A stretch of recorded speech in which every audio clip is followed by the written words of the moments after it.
We're getting some more breaking news right now as far as the entire Rajasthan political tussle in Rajasthan High Court is concerned. Remember, the Speaker has filed a petition in front of the Supreme Court. Now, Sachin Pilot and his MLAs have also moved the Supreme Court, filing a caveat petition that no order should be passed by the Supreme Court on the Speaker's petition without first hearing them.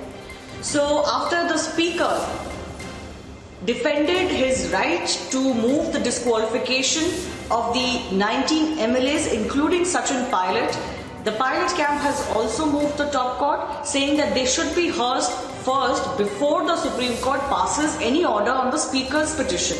Let's go across to our legal correspondent Nalini Sharma joining us for more on this.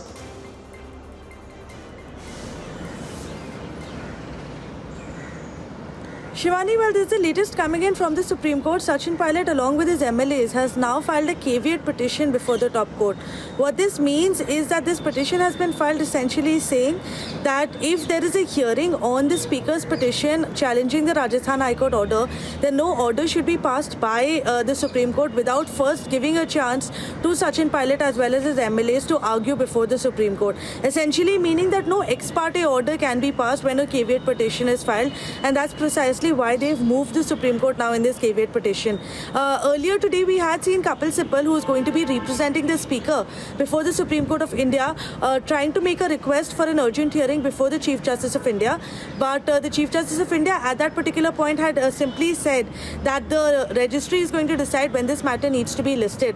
So a plea for an urgent hearing is going to be made before the registry. An application is going to be filed in that regard from the side of the Speaker. And now that this caveat has come into place, this will essentially mean that the Supreme Court will have to hold arguments, at least the preliminary arguments, on the side of the Speaker as well as Sachin Pilot and his MLAs before deciding exactly what the interim order in this entire case is going to be. All right.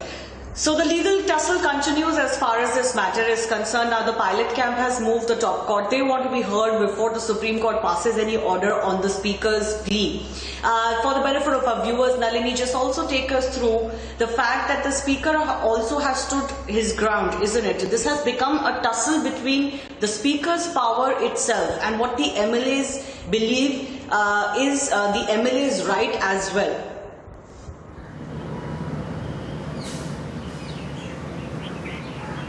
Well, Shivani, the case that has now reached the Supreme Court can be extremely crucial because this is a matter that comes up time and again before the Supreme Court of India.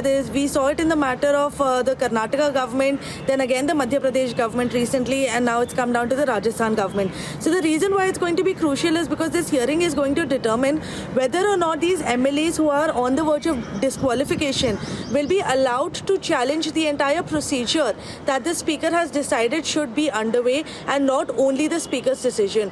Till now, after the 1992 judgment had come in from the Supreme Court of the Constitution bench, till now the procedure has been that only the final decision of the Speaker can be challenged before a court of law, and any procedure in between till the time the final decision is not taken cannot come before the court of law. In fact, the court cannot even interfere to hear this matter. And that's exactly why the Speaker had moved the Supreme Court in the first place, because the Speaker stated that the Rajasthan High Court could not have interfered in this matter at all, and now they've adjourned the matter till 24th. So this is going to be extremely important, especially considering the future such cases that are going to come before the Supreme Court, because remember over here the constitutionality of Section 2, Clause 1, Subclause A of the 10th Schedule is itself under challenge through Sachin Pilot and his MLAs, and its constitutionality might very well be quashed by the Supreme Court depending on what they decide. All right, larger implications from this entire tussle, but this is of course a matter that comes up before courts with alarming regularity these days, with so much that is happening with various governments in different states. Nalini, thanks a lot for joining us for the meantime.